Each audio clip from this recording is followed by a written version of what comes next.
இன்னைக்கு ஆட்டுப்பந்தும் ஆட்டு மூளையும் எப்படி பண்ணலான்னு பார்க்கலாங்க. ஃபர்ஸ்ட் ரெண்டுத்தையும் உப்பு தண்ணியில் போட்டு நல்லா கழுவிக்கோங்க. ஏன்னா அதில் முடி அதிகமாக இருக்கும். என் ஒய்ஃப் எல்லாமே ஃபுல்லாக கழுவிட்டு தான் அப்புறமே ப்ராசஸ் ஸ்டார்ட் பண்ணாங்க. ஏன்னா அது கிளீனிங் ரொம்ப முக்கியம். எல்லாமே க்ளீன் பண்ணதுக்கப்புறம் இட்லி குண்டால் எல்லாத்தையும் போட்டு வேக வச்சிடணும். நாங்கள் வாங்கினது 2 மூளை 2 ஆட்டுப்பந்து ரெண்டுத்தையுமே வெட்டி கொடுத்தாங்க. நீங்கள் ஆட்டு மூளையை வெட்டிட்டாலும் ஓகே, இல்லை அப்படியே வச்சுக்கிட்டாலும் ஓகே.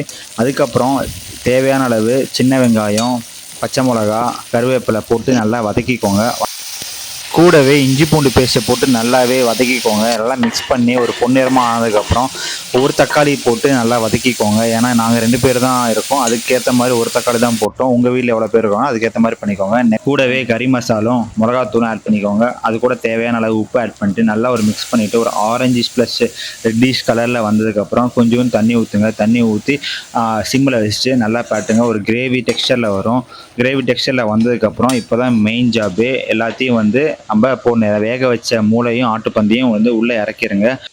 உள்ளே எல்லாத்தையும் போட்டதுக்கப்புறம் அப்படியே விட்டுறக்கூடாதுங்க.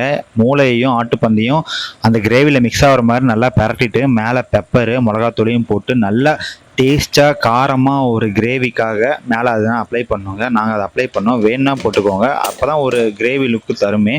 அவ்வளோதாங்க. லாஸ்ட்டாக ஒரு 5 நிமிஷம் வேக வச்சுருங்க. இட்லி மூடியை மூடிட்டு இப்போ எடுத்து பார்த்தா அவ்வளோ சூப்பராக இருக்கும். ஆனால் அப்படியே எடுத்துடக்கூடாதுங்க. இப்போ தான் வெந்துட்டுருக்கு. வேகிறப்போ கீழ் பக்கம் தான் வெந்திருக்கு. மேல் பக்கம் வந்துன்னா அப்படியே கொஞ்சம் கொஞ்சமாக ஒவ்வொன்றையும் பெரட்டி அந்த மசாலா மேலேயே மிக்ஸ் ஆகிற மாதிரி ஒரு பெரட்டுங்க. பார்த்து பெரட்டுங்க, ஏன்னா உடஞ்சிரும். அவ்வளோ ஸ்மூத்தாக இருக்குங்க. அப்படியே பஞ்சு மாதிரி இருக்கும். லாஸ்ட்டாக 5 நிமிஷம் வேக வச்சு எடுத்தால் அவ்வளோ சூப்பராக சுவையாக காரசாரமாக ஒரு ஆட்டுப்பந்தும் ஒரு ஆட்டு மூளை கிரேவியும் ரெடிங்க. எல்லாமே மிக்ஸ் பண்ணி ஒரு பிளேட்டில் என் ஒய்ஃப் போட்டாங்க. பார்க்கவே அவ்வளோ சூப்பராக டெக்ஸ்சராக இருந்துச்சு. கூடவே ஒரு முட்டை போட்டு செம்மையாக பண்ணிட்டாங்க.